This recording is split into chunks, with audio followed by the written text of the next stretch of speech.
Is this a renaissance? Bien, ce que c'est une renaissance? La forme devrait jamais suivre la fonction, because 50s and 60s inspired guitar companies are popping up all over the shop. And with them, a load of cool old catalogue guitars that we haven't seen since the days of Spam Bakes, Dodge LaFemmes, and Sea Hunt. These days, there are so many cool old reissue guitars made by brands back from the dead that to talk about all of them would take all day. So we've narrowed it down to 5 roughly readily available retro reissued guitar classics, courtesy of the Guitar Nerds podcast.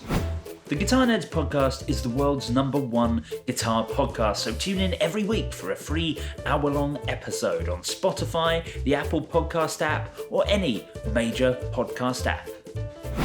And with that in mind, I'm Joe from Guitar Nerds, and this is our top 5 coolest retro guitar reissues.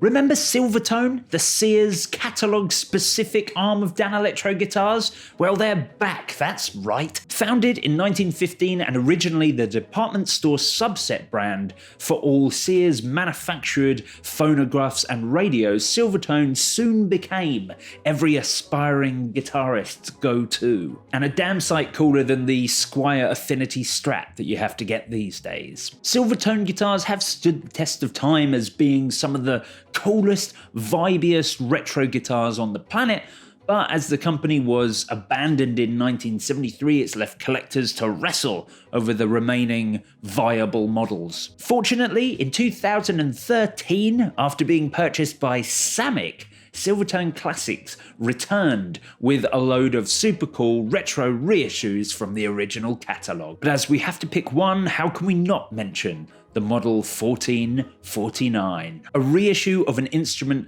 virtually single-handedly responsible for the 1960s guitar boom, the Silvertone amp in case. For less than $100, you could buy a guitar that came with a case fitted with a 5-watt tube amp.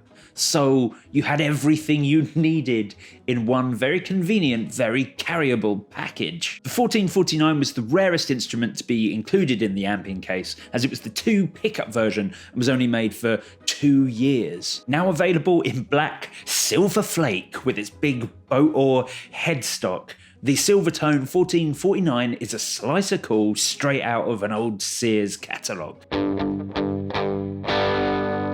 Jimi Hendrix's first guitar, purchased by his father in Myers Music in Seattle in 1959, was a Supro Ozark. So when in 2019 Supro decided to reissue this instrument with a load of cool modern appointments, it was like they knew I was thinking about this list. This pinstripe lined, elegant example of 50s suave is a perfect blend of modern and retro. All the classic looks, the shorter scale length, the oversized one-piece bridge and pick guard, the weirdly located volume and tone controls are all kept the same. But they've ironed out a few of those cheap 50s guitar creases to make this a modern day workhorse. Firstly, the original Ozark was of course made out of Reza glass. This reissue is made out of the more tonally accepted mahogany, maple neck, rosewood board. The original was fitted with a very aggressive 1940s lap steel pickup and a bridge that was cut from the same piece of metal as the pickguard, making intonation a sort of rough ballpark sort of game. The reissue instead features a modern string-through body, hard-tailed bridge, and a specially designed custom pickup by Lace. The pickup is really the interesting bit, because with a body now made out of such a different material, the guitar isn't going to sound anything like the original. So Lace have gone to extreme lengths to try and replicate that super brash, very bright, tinny, humbucker Reza glass sound with their new Aluma 90 pickup. The only question is why they made it look like a Fishman Fluence pickup. How could I not talk about Eastwood, the ultimate brand for bringing retro guitars back from the dead? In this case, they reissued the Taiko Spectrum 5. Originals now go for an absolute fortune, complete with exotic body top contours and even the Spectrum 5 body badge. But most importantly, they even replicated the control knobs and the split square pole pickups and wiring system. It's actually a great point. What if you forgot which was with your volume and tone control on your Strat. It's not like anyone can read their tiny writing, and it's not like there's any labeling on a 5-way blade selector. Color-coded pickup selectors. It's the ultimate solution, and it makes changing pickups feel more like controlling the Enterprise. The K Guitar Company have been rocking around since 1890, and in 1928 they were the first guitar company to start making electric guitars in the USA. And between 1952 and 1964, K made some of the coolest guitars I have ever seen, including the amazing Jimmy Reed Thin Twin K161V. Appearing not long after the Gibson Les Paul, the Thin Twin was K's longest running production instrument and even appeared as a Silvertone guitar in the 1954 Sears catalogue. Thin Twin was a reference to the incredibly thin profiled lipstick pickups on the, obviously quite large and not very thin jazz box guitar. K's recent reissue of this instrument was made with the assistance of master luthiers the Fritz brothers, who at the time were making their own version of the guitar. I have no doubt that their decision to recreate this instrument was to do with the market trend today for weird retro guitars. But with its flame maple top, tiger striped pickguard, checkerboard binding, and oversized ornate headstock, this Chinese-built reissue is an absolute stunner, and an absolutely fantastic alternative to the Gretsch Gibson Ibanez domination of the hollow body market.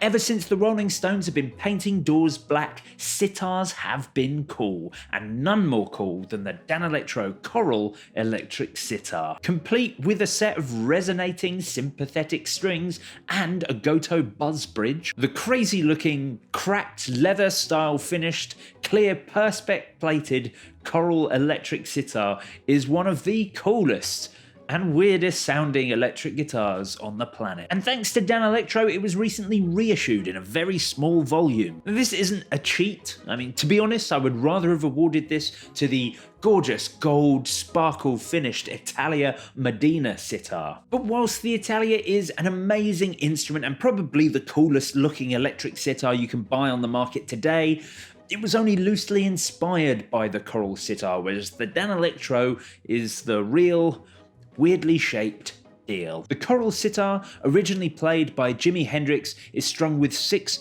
conventional guitar strings, with the twangy sitar-like tone coming from a flat bridge, which adds the necessary buzz to the strings. In addition to the 6 playing strings, the sitar also includes a set of sympathetic strings resonating out over the entire performance, 2 lipstick pickups for the normal guitar part of the instrument, and a separate lipstick pickup for the sympathetic strings as well. Oh, but those strings need to be tuned via a small wrench. Used by everyone from The Clash to Yes, the Danelectro Coral Electric Sitar is as rare as rocking horse poo. And what could be cooler than that? So there we have it, the Guitar Nerd's top 5 coolest retro guitars reissues. But what did we miss? Let us know in the comments below. And don't forget to hit that like and subscribe button, and we'll be back with more videos very soon.